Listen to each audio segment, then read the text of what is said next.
NCERT ने हाल ही में कक्षा 6 से 8 और 9 से 12 के लिए 2 स्पेशल मॉड्यूल जारी किए हैं जो भारत विभाजन की विभीषिका पर केंद्रित होंगे और उसका नाम ही भारत विभाजन विभीषिका होने वाला है। 3 से 4 करोड़ लोग रहे होंगे।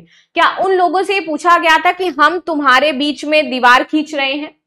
4 लोगों ने मिलकर के कैसे डिसाइड कर लिया कि एक देश को हमें विभाजित करना है? कांग्रेस है, जिन्ना है, माउंटबेटन है, जिसकी वजह से हमारा अखंड भारत विभाजित हुआ। इंसानियत को भूल करके, धर्म को सर्वोपरि बना करके डिसीजंस लेने लगोगे, उस दिन आपका डाउनफॉल शुरू हो जाता है। अपने धर्म को पहले अच्छे से जानो तो जा करके, सर पर मत चढ़ाओ उसे। नमस्कार, एक बार फिर से मैं आप सभी के सामने उपस्थित हूं बेहद महत्वपूर्ण टॉपिक के साथ। और आज हम बात करने वाले हैं एनसीईआरटी के न्यू मॉड्यूल के बारे में, जहां पर 2 इंपॉर्टेंट चीजें हम जरूर कवर करेंगे। फर्स्ट इज कि यहाँ पर दोषी करार दिया गया है जिन्ना को भारत के विभाजन का। हाल ही में अभी हमने अपना 15 अगस्त को स्वतंत्रता दिवस मनाया था, 17 स्वतंत्रता दिवस था जो हमने मनाया है। और एक पार्टी है कांग्रेस पार्टी, आप सभी जानते हो, उसको भी यहाँ पर दोषी करार दिया गया है। साथ ही साथ लॉर्ड माउंटबेटन को बताया गया है कि ये दोषी थे। खैर, ये सारी चीजें हम समझेंगे, लेकिन यहाँ पर ये भी बात करेंगे कि क्या किसी पार्टी को ऐसे दोषी करार दिया जा सकता है, वो भी एक नेशनल पार्टी। और हम कई बार कहते हैं कि जो कांग्रेस है उसने हमें स्वतंत्रता दिलाई थी, तो क्या वास्तव में ये सच हो जाता है और इसके बारे में क्या राय हो जाती है? तो इन्हीं सारी चीजों को हम यहाँ पर डिस्कस करेंगे और इस नए मॉड्यूल के बारे में हमारे एग्जाम के पॉइंट ऑफ व्यू से समझते हुए आगे बढ़ेंगे। ठीक है, तो चलिए क्लास को कर लेते हैं शुरू। मेरा नाम है प्राची मिश्रा एंड चलिए अब क्लास के बारे में बात करते हैं। तो एनसीईआरटी का नया मॉड्यूल भारत विभाजन और विभीषिका बंटवारे का दोषी। मैंने बोला है कि यहाँ पर कांग्रेस है, जिन्ना है, माउंटबेटन है, जिसकी वजह से हमारा अखंड भारत विभाजित हुआ। और यहाँ पर आपका पूर्वी पाकिस्तान, जिसको हम बांग्लादेश कहते हैं, जिसकी आजादी में भारत ने अपने जो सपूत थे उनका खून बहाया, अपने सैनिकों का खून बहाया, वो बांग्लादेश आज हम ही से आंखें दिखाता है। एंड दूसरा पश्चिमी पाकिस्तान, जो अभी तक पाकिस्तान है, तो इनके विभाजन का कारण इन्हें बताया जाता है। खैर, आगे आ जाते हैं। नेहरू जी को हम कई मायनों में बहुत अच्छी एक तरीके से दृष्टि से देखते हैं, लेकिन क्या यहाँ पर नेहरू जी को भी विभाजन का जिम्मेदार ठहराना सही है या नहीं है? और आप लोगों की क्या राय हो जाती है वो मुझे जरूर बताइएगा। आते हैं भारत विभाजन पर एनसीईआरटी का नया कंटेंट। कांग्रेस, जिन्ना और माउंटबेटन को दोषी बताया, ये रेगुलर सिलेबस का हिस्सा नहीं है। स्पेशल मॉड्यूल का उद्देश्य क्या है? तो ये वाला जो आया है ना, ये आपका रेगुलर सिलेबस का पार्ट नहीं होगा, इसको एज अ स्पेशल सिलेबस आपको पढ़ाया जाएगा। अब स्पेशल सिलेबस के तहत क्या होगा चीजें कि आपको एक्चुअल जो हिस्ट्री में क्या चीजें हुई हैं वो बताई जाएंगी। क्योंकि यहाँ पे कहा जा रहा है, पार्टी का कहना है कि अभी तक वास्तव में जो इतिहास में घटित हुआ वो तो हमें बताया ही नहीं गया। हमें बताया नहीं गया कि हमारे पास कोई छावा भी था। हम मूवी से देखते हैं, शिवाजी के बारे में तो हम सभी जानते हैं, लेकिन छावा के बारे में कौन जानता था अगर मूवी नहीं आती तो, राइट? ऐसे ही बहुत सारे शूरवीर थे जिनके बारे में हम नहीं जानते और हमें मूवी से पता चलता है कि हाँ, ऐसा कोई शूरवीर हुआ था। उनका मेंशन बुक्स में क्यों नहीं है? जबकि बुक्स में हम किसको पढ़ते हैं? अकबर को पढ़ते हैं। बुक्स में हम पढ़ते हैं भैया शाहजहां थे। बुक्स में हम पढ़ते हैं कि और भी बड़े जो मुगल स्थापत्य कला के बारे में हम पढ़ते हैं, दिल्ली सल्तनत के बारे में हम पढ़ते हैं। ये सारा हमारे हिस्ट्री में है। देखिए, इसमें कोई बुराई नहीं है कि हम उसको पढ़ रहे हैं या चीजें हमें बताई जा रही हैं, लेकिन अगर हमसे कुछ इतिहास छुपाया जा रहा है तो वहां पर थोड़ी सी प्रॉब्लम है। जो जैसी चीजें अगर मैं एक्चुअल बताई जा रही है तो वहां पे तो कोई इशू उत्पन्न ही नहीं होता है, वहां पे कोई प्रॉब्लम है ही नहीं। बट जो इश्यूज अभी तक छुपाए गए हैं समाज से या छुपाए गए हैं भारत से, तो उन इश्यूज को सामने लाना बहुत ही ज्यादा इंपॉर्टेंट हो जाता है। और ये किसका कहना है? ये मेरे शब्द नहीं है भाई साहब, ये कहना है पार्टी का कि अभी तक सिर्फ हम देखते हैं कि मुगलों ने ही अच्छा काम किया भारत में। क्या जो हिंदू शासक थे उन्होंने कोई बेहतर काम नहीं किया? मानते हैं हिंदू शासक लालच में आ गए थे और चंद जमीन के चक्कर में उन्होंने बोला कि हाँ तुमसे मिल जाते हैं, वो एक अलग बात रही है, लेकिन उन्होंने बेहतर काम किया है, तो उनका भी नाम होना चाहिए यहाँ पर। ठीक, चलो समझते हैं। एनसीईआरटी ने हाल ही में कक्षा 6 से 8 और 9 से 12 के लिए 2 स्पेशल मॉड्यूल जारी किए हैं जो भारत विभाजन की विभीषिका पर केंद्रित होंगे और उसका नाम ही भारत विभाजन विभीषिका होने वाला है। ठीक है, ये मॉड्यूल नियमित पाठ्यक्रम का हिस्सा नहीं है। ये छात्रों को ऐतिहासिक घटनाएं जो घटित हुई हैं और जो विभाजन की गंभीरता है उसके बारे में बताएंगे कि क्या गंभीरता रही। एक बात बताइए, विभाजन हुआ, उसमें क्या हमसे और आपसे पूछा गया था कि हम इस देश को विभाजित कर रहे हैं? एक गंभीरता को समझिएगा कि जब भारत का विभाजन होता है मानती हूं उस समय 7 से 8 करोड़ लोग रहे होंगे, या और हम कम कर लेते हैं 3 से 4 करोड़ लोग रहे होंगे। क्या उन लोगों से पूछा गया था कि हम तुम्हारे बीच में दीवार खींच रहे हैं? 4 लोगों ने मिलकर के कैसे डिसाइड कर लिया कि एक देश को हमें विभाजित करना है? और उस दौरान जो दंगे हुए और उसमें जिन लोगों ने अपनी जानें गंवाई, उनका क्या दोष था कि उनको अपनी जान गंवानी पड़ी? क्या उनसे सजेशंस लिए गए थे विभाजन करने से पहले? क्या उनसे पूछा गया था कि तुम यहां रहोगे, तुम्हारे बच्चे वहां रहेंगे, तुम्हारे दादा नाती पोता वहां पर रहेंगे जाकर के? तो उनकी तो कोई गलती नहीं थी। जो उस विभाजन विभीषिका की आहुति में, आग में जले, उनका क्या दोष था? तो इसीलिए बहुत ज्यादा जरूरी है हमें कि इसके बारे में पता होना चाहिए। और सिर्फ डिसीजन 4 लोगों के बीच में कर लेना और आम जनता तक नहीं पहुंच पाना, या बात है आम जनता को नहीं बताना, उसकी कोई राय नहीं लेना, ये किस हद तक सही हो जाता है? आप शासन में बैठे, उसका मतलब ये तो नहीं है कि आपकी वजह से अन्य जो जनता है वो आपकी बलि का बकरा बनेगी। यहाँ पर एक बार सजेशन तो लिया जा सकता था जनता से कि भैया ये चीजें हो रही हैं, आप बताइए आपकी क्या राय हो जाती है, या फिर कुछ ऐसा। जरूरी नहीं है, देखो 3 करोड़ लोगों से सजेशंस नहीं लिए जा सकते, मैं भी जानती हूँ, वो बहुत लंबा प्रोसेस हो जाता। लेकिन आप कुछ प्रतिनिधि चुनते जनता की तरफ से, उनको आप लेकर के आते, जैसे अभी आप चुनते हो, पहले भी आप जनता के प्रतिनिधि चूज करते और फिर वहां पर बैठ करके आप डिसीजन लेते, पक्ष विपक्ष होता, बातों के बारे में डिस्कशन किया जाता, और उसके बाद जो समस्याएं उत्पन्न होगी उसके पहले से ही एक रोड मैप तैयार किया जाता कि जब विभाजन होगा तो उससे जो समस्या उत्पन्न होने वाली उससे कैसे बाहर निकलना है। तो वो एक फेयर विभाजन देखने को मिलता। और शायद जो लोगों की जाने गई है, जो अभी हम स्टोरी सुनते हैं विभाजन की, जो हम देखते हैं कि कैसे दंगे हुए, किसी महिला के साथ रेप हुआ, उसका जिम्मेदार कौन है, ये क्यों नहीं किया गया, ये जानना जरूरी हो जाता है। ठीक है, चलिए आगे आते हैं। इन्हें छात्रों को ऐतिहासिक घटनाओं और विभाजन की गंभीरता को समझाने के लिए सप्लीमेंट्री मटेरियल के रूप में तैयार किया गया है। ऐसे पोस्ट, चर्चा, वाद विवाद के माध्यम से इनको पढ़ाया जाएगा। बंटवारे का दोष कांग्रेस, जिन्ना और माउंटबेटन को। एनसीईआरटी में कांग्रेस, जिन्ना, माउंटबेटन के विभाजन को दोषी बताया गया है। स्मृति दिवस हम 14 अगस्त को मनाते हैं। ये नए मॉड्यूल के तहत आपका शामिल होगा। भारत के विभाजन के लिए मोहम्मद अली जिन्ना, कांग्रेस और लॉर्ड माउंटबेटन का नाम लिया गया है। विभाजन के दोषी के नाम से आपका पूरा एक टॉपिक होगा जहां पर ये सारी जानकारी आपको दी जाएगी। स्पेशल मॉड्यूल नियमित किताबों का हिस्सा नहीं होगा, ये मैं पहले ही बता चुकी हूँ। 6 to 8 और 9 to 12 आपको देखने को मिलेगा। समथिंग लाइक दिस आपका ये हो सकता है, मतलब ऐसा ही कुछ आएगी बुक अलग से, और देन वहां पर चीजें आपके डिस्कस की जाएंगी। मॉड्यूल में स्पष्ट किया गया है कि विभाजन के लिए 3 प्रमुख हस्तियां थी। पहले मोहम्मद अली जिन्ना, जिन्होंने बंटवारे की मांग करना शुरू किया, क्या इनके मांग को दबाया नहीं जा सकता था? सेकेंड, कांग्रेस पार्टी, जिन्ना की मांग को स्वीकार करने वाली party. And the third is Lord Mountbatten, विभाजन को लागू, उनको लाया ही गया था विभाजन करने के लिए। In India the main purpose for Lord Mountbatten कि इंडिया को विभाजित करना है, क्योंकि उनको पता था अखंड इंडिया रहेगा तो कहीं ना कहीं जो इंग्लैंड, अभी हम देखते हैं भैया ब्रिटिश इंग्लैंड जो है वो उतना प्रॉस्परस नहीं हो पाएगा। और इंग्लैंड भी इसलिए राजी हुआ क्योंकि उस टाइम आप देखो जो हिटलर थे, नाजीज थे, उन्होंने इंग्लैंड पर आक्रमण कर दिया था। इंग्लैंड अपनी पावर को लूज करता जा रहा था और यहां से भी उसकी पावर लूज हो रही थी इन इंडिया। तो उसने क्या किया कि देखो इंग्लैंड में, एक तरीके से हम ये भी कह सकते हैं कि अगर हम आजाद हुए हैं तो फिर तो हमें हिटलर को भी थोड़ा मोटिव, एक तरीके से कहते हैं ना कि इनको देना चाहिए, आपने की, आपकी वजह से ही हमारा जो भारत देश है वो आजाद हो पाया है। ठीक है, क्योंकि उन्होंने क्या किया था उस समय, इंग्लैंड पर आक्रमण किया, इंग्लैंड की पावर कमजोर हो रही थी। एंड देन इसके बाद लॉर्ड माउंटबेटन यहाँ पर आते हैं, विभाजन करते हैं, क्योंकि यहाँ की जनता भी बहुत ही ज्यादा चढ़ चुकी थी, भैया हमें स्वतंत्रता चाहिए। एंड देन फाइनली आते हैं, विभाजन करते हैं, तितर बितर करते हैं इंडिया को और ये चले जाते हैं। ठीक है, जिसका आज भी दंश हम झेल रहे हैं। आज भी पाकिस्तान वो मुद्दा है जो कभी सॉल्व नहीं हो सकता, कभी भी नहीं हो सकता। ऐसा नहीं कि सॉल्व करने के तरीके इंडिया को नहीं मालूम है, तरीके अभी हमने ऑपरेशन सिंदूर देखा भी था, लेकिन अगेन कुछ पावर्स हैं जो हमेशा हमारे ऊपर हावी रहती हैं। उसका रीजन ये है कि हम अभी बहुत टेक्निकली पावरफुल नहीं हैं and they are more powerful than us. तो कई बार हमें चीजें बैलेंस करके चलना पड़ता है। ये आपकी जियो पॉलिटिक्स है और बहुत सारी चीजें हैं जियो पॉलिटिक्स में। कभी ऐसा मुद्दा आएगा, अगर हम पढ़ेंगे पाकिस्तान, इंडिया एंड चाइना और अमेरिका के बारे में, तो मैं जरूर डिस्कस करूंगी। राइट, फिलहाल हम यहाँ पर बातचीत कर लेते हैं, तो इसलिए जरूरी भी है। इंदिरा गांधी, आपको अगर याद हो तो एक समय आया था जब उनके सैनिक हमारे कब्जे में थे, हमने उनको खाना वाना खिलाया, लेकिन फिर हमने क्या कर लिया, शिमला समझौता कर लिया।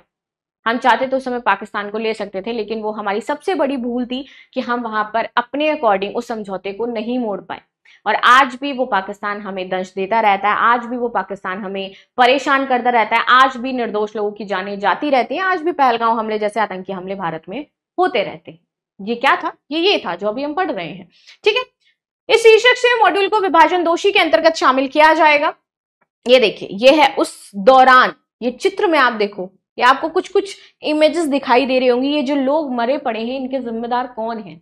इनके जिम्मेदार हम और आप हैं। इनके जिम्मेदार उस दौरान जो बड़े बड़े लीडर्स थे वो हैं। मैं नहीं कहती कि स्पेशली नेहरू जिम्मेदार है, कांग्रेस जिम्मेदार है, बट हाँ मैं जरूर कहूंगी कि लॉर्ड माउंटबेटन जिम्मेदार हैं। अन्य जो नेता थे जिनके पास इतने विद्वान थे, उनके पास ये समय था कि उस चीज को समझ सके और उसको शॉर्ट आउट कर सके। शायद उन्होंने उस समय अपना दिमाग नहीं चलाया, उसकी वजह से उनसे भी गलती हुई और ये चीजें हमें देखने को मिली है।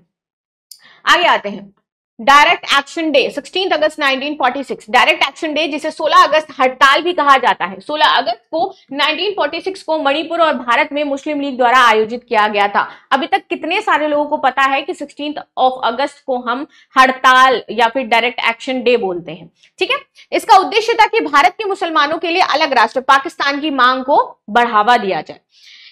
इस दिन का ऐतिहासिक संदर्भ ब्रिटिश भारत में विभाजन और मुस्लिम लीग की पाकिस्तान से मांग से जुड़ा हुआ है।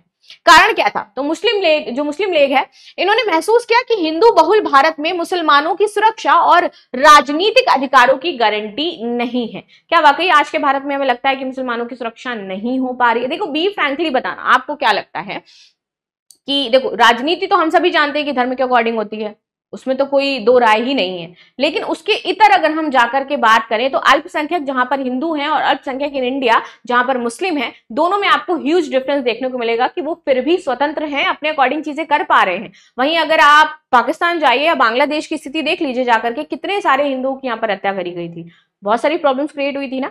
तो उसके अकॉर्डिंग आपको क्या लगता है कि क्या भारत में धार्मिक स्वतंत्रता है अभी या नहीं है, या धीरे धीरे समाप्त होती जा रही है? आपकी क्या राय है? ठीक है, कांग्रेस और मुस्लिम लीग के बीच राजनीतिक मतभेद बढ़ गए। मुस्लिम लीग ने पाकिस्तान के लिए दबाव बनाने के लिए इस दिन को चुना था।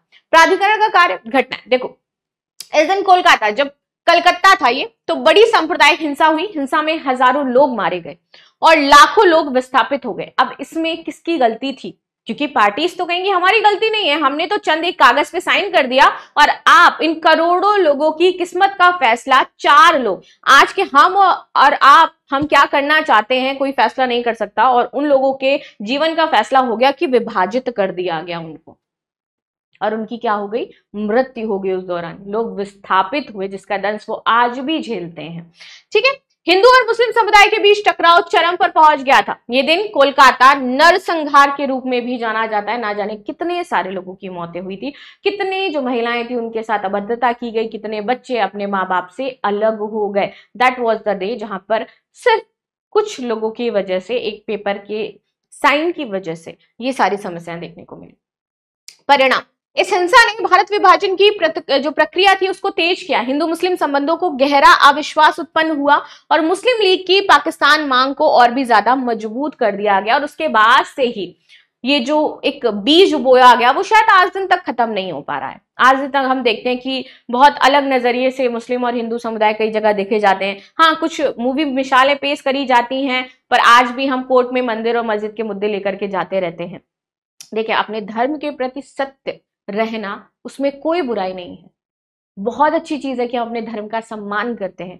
लेकिन आप इंसानियत को भूल करके धर्म को सर्वोपरि बना करके डिसीजंस लेने लगोगे, उस दिन आपका डाउनफॉल शुरू हो जाता है। उस दिन मानवता खत्म होने लगती है समाज से। और आज के समय में अगर देखा जाए तो धीरे धीरे ये देखने को मिल रहा है, बिकॉज हम क्या है, मानवता समाप्त कर रहे हैं अपने अंदर से। हम धर्म को सर्वोपरि करें। कौन सा धर्म ऐसा आपसे अगर कहता है कि आप किसी महिला के साथ बलात्कार के लिए आप किसी महिला को मार दीजिए? कौन सा धर्म ये कहता है कि आप किसी महिला को झूठ जबरदस्ती करके उसके साथ शादी कर लिए और उसके बाद उस पर धर्म परिवर्तन का आप दबाव बना दिए? कौन सा धर्म ये कह रहा है? आप अपने धर्म के प्रति सत्य है ना, तो आप अपने धर्म को बहुत अच्छे से जानिए जाकर के, और फिर आप समझेंगे कि वहां पर ये कुछ भी मेंशन नहीं है कि अगर आप किसी लड़की को प्रेम जाल में फंसा करके शादी करोगे, प्रेग्नेंट करोगे, एंड देन उसके बाद उसको मारपीट करके कहोगे कि तुम्हें परिवर्तित होना है, कन्वर्ट होना है, ये किसी धर्म में मेंशन नहीं है। अपने धर्म को पहले अच्छे से जानो तो जा करके, सर पर मत चढ़ाओ उसे। मानवता सर्वोपरि है, इंसानियत, समाज इसी से आज भी चलता है। तो ये समझना बहुत ही ज्यादा जरूरी है। और देखिए, जितने बड़े से बड़े देश बर्बाद हुए हैं ना, वो धर्म की वजह से ही हुए हैं। और किसी विद्वान ने कहा भी है कि जब हम लॉजिक से हट करके, हम समाज में जो इंसानियत है उसको हट करके धर्म के प्रति जब ज्यादा रुख करते हैं तो उस समय वो देश समाप्त हो जाता है। अफगानिस्तान की मैं बात करूंगी, अफगानिस्तान की पहले की स्थिति देख लीजिए। अफगानिस्तान में पहली महिलाएं जो थी कार ड्राइव करती थी, पहले महिलाएं थी नॉर्मल आपकी वेस्टर्न ड्रेसेस में चलती थी। मैं वेस्टर्न ड्रेस को बढ़ावा नहीं दे रही हूं यहां पर, लेकिन आपको बता रही हूं कि तब उस अगर मैं 67 1989 के बारे में बात करूं, तब उस समय अफगानिस्तान ऐसा हुआ करता था जब हम तो बहुत ही पिछड़े हुए थे। आज का अफगानिस्तान देखिए और उस समय का अफगानिस्तान देखिए, आपको एग्जाम्पल सेट होगा कि वो शरिया लॉ लाना चाह रहे हैं। वो मुस्लिम धर्म के कहते हैं कि भैया ये हमारा शरिया लॉ है, ये मुस्लिम धर्म है और यहाँ पर ये चीजें कही गई हैं। और आज कहां पर है अफगानिस्तान? महिलाओं को बोलने तक की आजादी नहीं है वहां पर, बाहर निकलने की आजादी नहीं है, ब्यूटी पार्लर्स बंद करवा दिए गए, न्यूज चैनल्स पर आने की आजादी नहीं है, उनको जो शिक्षा दीक्षा है उसकी आजादी नहीं है।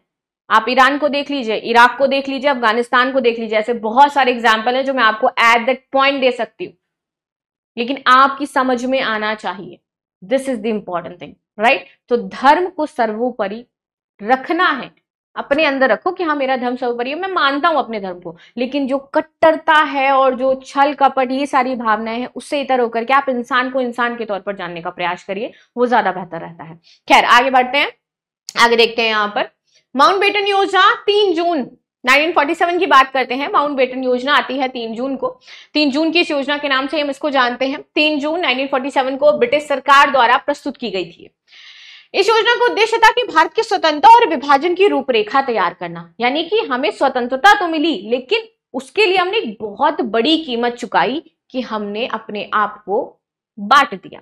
ठीक है, योजना के अनुसार भारत को 2 स्वतंत्र डोमिनियन भारत और पाकिस्तान में विभाजित किया गया और 15 अगस्त 1947 को स्वतंत्रता की तारीख निर्धारित की गई। मुख्य बातें क्या रही इसकी ये समझते हैं।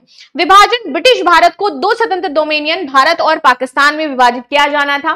सेकंड था सीमांकन, बंगाल और पंजाब का विभाजन किया जाना था। जनमत संग्रह, उत्तर पश्चिमी सीमा प्रांत और असम की सिलहट जिले में जनमत संग्रह कराया जाना था ताकि लोग तय कर सके कि वे किस डोमिनियन में शामिल होंगे। जब आपने बंटवारा कर दिया तो आप लोगों से पूछ रहे हो कि जाना किधर है। पहले पूछना था ना कि आपको वास्तव में बंटवारा चाहिए या नहीं चाहिए।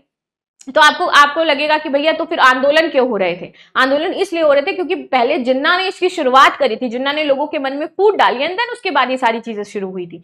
रीजन ये था कि जिन्ना पावर में आना चाहते थे। रीजन ये था कि वो चाहते थे कि जब स्वतंत्रता हो तो उनको एक देश का नेता बनाया जाए और उनकी फोटो लगे, जो आज भी जिन्ना की लगती है पाकिस्तान में। आप देखो अगर बाघा बॉर्डर पे जाओगे तो उधर साइड जिन्ना की फोटो लगी हुई आपको देखने को मिल जाएगी, राइट? वो उनका मोटिव था, उन्होंने अपना पर्सनल मोटिव पूरा करने के लिए उन 3 करोड़ 4 करोड़ लोगों के जीवन को दांव पे लगा दिया। ठीक है, आगे आते हैं सत्ता हस्तांतरण। ब्रिटिश सरकार भारत और पाकिस्तान की सरकारों को सत्ता हस्तांतरित करेगी। स्वतंत्रता की तारीख 15 अगस्त निर्धारित की जाती है 1947 को और दोनों डोमिनियन को स्वतंत्र घोषित कर दिया जाता है। लेकिन आज भी पाकिस्तान 15 अगस्त को स्वतंत्रता दिवस नहीं मनाता है। गवर्नर जनरल, प्रत्येक डोमिनियन के लिए एक गवर्नर जनरल नियुक्त किया जाना था। रियासतें, प्रत्येक रियासत को विकल्प दिया गया कि वे भारत या पाकिस्तान में शामिल हो सकती हैं। परिणाम और महत्व की बात कर लेते हैं। यह योजना भारत के विभाजन और स्वतंत्रता का आधार बनी। इसके परिणाम स्वरूप भारत और पाकिस्तान नामक 2 स्वतंत्र राष्ट्र अस्तित्व में आए। माउंटबेटन योजना ने ब्रिटिश शासन में सत्ता हस्तांतरण की रूपरेखा तैयार करी और नए राष्ट्र जो हैं इनकी राजनीतिक संरचना निर्धारित कर दी। राइट, आगे बात करते हैं। इस प्लान को रियासतों को आजाद रहने का विकल्प भी दे दिया गया, यानी कि ये चाहते थे कि भारत टुकड़ों टुकड़ों में विभाजित हो जाए। जब आप भारत को स्वतंत्र करने आए थे तो आपने रियासतों को ये क्यों कहा कि वो स्वतंत्र भी रह सकती हैं? अब यहाँ पे क्या कह दिया गया? रियासतों को बोल दिया गया आपको स्वतंत्र रहना है तो रहो। और कश्मीर वन ऑफ देम जो स्वतंत्र रहना चाहता था, रहा भी, लेकिन उस पर, और बलूचिस्तान का मुद्दा जो अभी आप पाकिस्तान में देखते हो, same Balochistan also want to be independent, लेकिन बलूचिस्तान को जैसे तैसे बहला फुसला करके पाकिस्तान ने अपने में शामिल तो कर लिया, लेकिन जो कश्मीर था वो पाकिस्तान जाना नहीं चाहता था। तो इसलिए कश्मीर पर पाकिस्तान ने अपना दबाव बनाना शुरू करा, मिलिट्री भेज दी थी। ठीक है, एंड देन फाइनली वहां के राजा आते हैं इंडिया के पास और कहते हैं कि भैया हमें आपका सपोर्ट चाहिए। इंडिया ने भी बोला ठीक है सपोर्ट देंगे, लेकिन ये जो आपने अलग रियासत बना रखी है हमारे साथ मिल जाओ आकर के, कहानी तो आपको पता ही होगी। बहुत दिन तक धारा 370 हटता रहा। थैंक्स टू गवर्नमेंट हम ये कह सकते हैं कि धारा 370 हटा एंड फाइनली हम ये भी कह सकते हैं कि हाँ कश्मीर पूरी तरीके से अब हमारा है। राइट, चलिए आगे आते हैं। नेहरू का दृष्टिकोण और विकल्प। मॉड्यूल में जवाहरलाल नेहरू ने भाषण का अंश भी शामिल है। यहां पर उन्होंने क्या कहा था ये भी समझेंगे। हम एक ऐसी स्थिति पर आ गए हैं जहां हमें या तो विभाजन को स्वीकार करना होगा या निरंतर संघर्ष और अराजकता का सामना करना होगा। ये उनका भाषण का एक अंश था जो यहां पर लिया गया है। ये दर्शाता है कि तत्कालीन जो नेतृत्व है इसने विभाजन को अनिवार्य विकल्प के रूप में देखा। उन्होंने बोला कि ये होगा ही होगा, या तो हम ये संघर्ष देखते रहें या तो फिर विभाजन ही हमारे पास एकमात्र विकल्प है। बंटवारे पर कांग्रेस की मुहर लगी।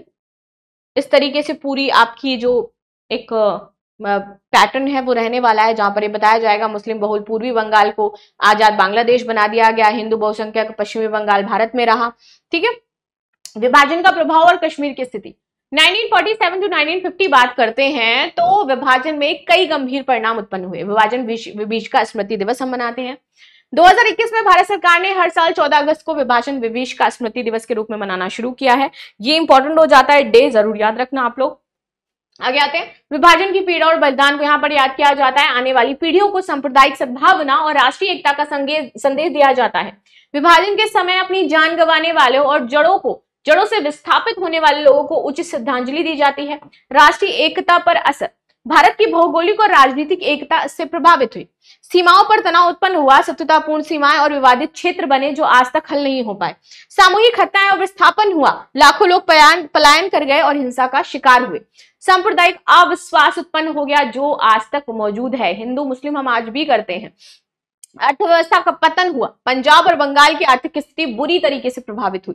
जम्मू कश्मीर की स्थिति सामाजिक, आर्थिक और जनसंख्या के दृष्टिकोण से पतन की शुरुआत हुई जो आतंकवाद और विद्रोह के कारण और बिगड़ी। और आज भी Jammu Kashmir is the place जिसको हम क्या कहते हैं, आतंकवाद का गढ़ है। आज भी ना जाने कितने स्लीपर सेल्स, जब ऑपरेशन सिंदूर हुआ तो हमने देखा ना जाने कितने स्लीपर सेल्स पकड़े गए, ना जाने कितने YouTubers, Jyoti Malhotra, if you remember that, उनको पकड़ा गया। वो सब क्या कर रहे थे, चंद पैसों के लिए देश को बेच रहे थे, राइट। पीएम मोदी का संदेश देखो, स्पेशल मॉड्यूल में पीएम नरेंद्र मोदी इन्होंने विचार शामिल किए अपने कुछ कि बंटवारे के दर्द को कभी भुलाया नहीं जा सकता। हमारी लाखों बहनें और भाई विस्थापित हो गए। लोगों की नाचमची और नफरती हिंसा के कारण कई जाने गई। संघर्ष और बलिदान की याद में हमारे लोग 14 अगस्त को विभाजन विभीषिका स्मृति दिवस के रूप में मनाएंगे। मॉड्यूल की विशेषताएं हैं, पाठ्यक्रम का हिस्सा नहीं है, छात्रों को इतिहास की वास्तविक जानकारी मिलेगी, सप्लीमेंट्री मटेरियल विशेष चर्चाओं वाद विवादों के माध्यम से सीखेंगे और ऑपरेशन सिंदूर का मॉड्यूल भी इसमें शामिल किया गया है। देखिए 8वीं की नई किताब में क्या जोड़ा गया है, तो इस तरीके से पहले मुगल शासन बाबर को सैन्य जो राजनीतिकार है वो बताया गया था, उसको अभी यहाँ पर हटाया गया है और क्रूर शासक बताया गया है कि वो क्या था, बहुत ही ज्यादा क्रूर शासक था। एनसीईआरटी 8 की सामाजिक विज्ञान की किताब में मुगल की नई व्याख्या दी गई है। मुगल शासकों ने धार्मिक फैसले, सांस्कृतिक योगदान और क्रूरता की समीक्षा की। इतिहास की घटनाओं को मिटाने या किसी को दोषी ठहराने की बजाय उनके कारण और प्रभाव को समझना यहाँ पर जरूरी है। तो अमानवीय शासक औरंगजेब को बताया गया है। यहाँ पर अकबर ने 30,000 नागरिकों का कत्लेआम करवाया, ये भी बताया गया, क्योंकि अभी तक अकबर की बहुत ही अच्छी इमेज पेश करी जाती थी। जोधा अकबर किसने किसने देखा है सीरियल, मुझे बताओ कमेंट बॉक्स में। मतलब आप लोगों को तो प्यार ही हो गया होगा अकबर के कैरेक्टर से, बट ये हमें रियलिटी बताता है कि 30,000 लोगों का उसने कत्लेआम करवाया था। सुनकर के शायद बुरा लग सकता है, बाद में जाकर के धीरे धीरे सिचुएशंस ठीक होती हैं। ठीक है, धार्मिक और सांस्कृतिक घटनाएं, बनारस, मथुरा, सोमनाथ के मंदिरों को तोड़े जाने की घटनाएं यहाँ पर शामिल की गई। जैन, सिख, सूफी और पारसी समुदाय पर अत्याचार यहाँ पर शामिल किया गया। छात्रों को ये समझाना है कि सत्ता की लालसा, अत्याचार और महत्वाकांक्षाओं का इतिहास क्या था। और ये जो भारत अभी आप देख रहे हो, ये ऐसे ही स्वतंत्र नहीं हुआ है, ऐसे ही आप यहाँ पर स्वतंत्र रूप से घूम रहे हो। आज आप कहीं भी खड़े होकर के लड़ने लगते हैं, धरने देने लगते हैं, ये आपको ऐसे ही नहीं मिला, फ्री में नहीं मिली आजादी। अटल बिहारी वाजपेयी जी कहते हैं कि तुम क्या जानो आजादी, तुम्हें तो उसकी कोई भी कीमत नहीं चुकाई है, तो तुम्हें उसका अंदाजा भी नहीं है। जिन्होंने कीमत चुकाई है, जिन्होंने अपने अपने परिवार खो दिए पूरी तरीके से, उनसे पूछो आजादी कैसे मिली है। ठीक है, उद्देश्य और भविष्य का पाठ, इतिहास की सही समझ भविष्य में दोहराए जाने वाले संघर्षों को रोकने में मदद करती है। छात्रों को ये सिखाना कि इतिहास को नकारना या दोष देना सही नहीं है, लेकिन उसके कारण और नतीजे को जानना बहुत ही ज्यादा महत्वपूर्ण भी हो जाता है। लास्ट में there is a question, Bharat सरकार ने 14 अगस्त को क्या मनाने का निर्णय लिया। स्वतंत्रता दिवस, संविधान दिवस, विभाजन विभीषिका स्मृति दिवस या फिर शांति दिवस। तो ये थी न्यूज जो हमने डिस्कस करी। इस पर आप सभी की क्या राय हो जाती है और आपकी क्या मत है, मुझे जरूर बताइएगा। मिलते हैं नेक्स्ट क्लास में, तब तक के लिए धन्यवाद। लाइक शेयर सब्सक्राइब करना बिल्कुल भी ना भूलें। And thank you so much.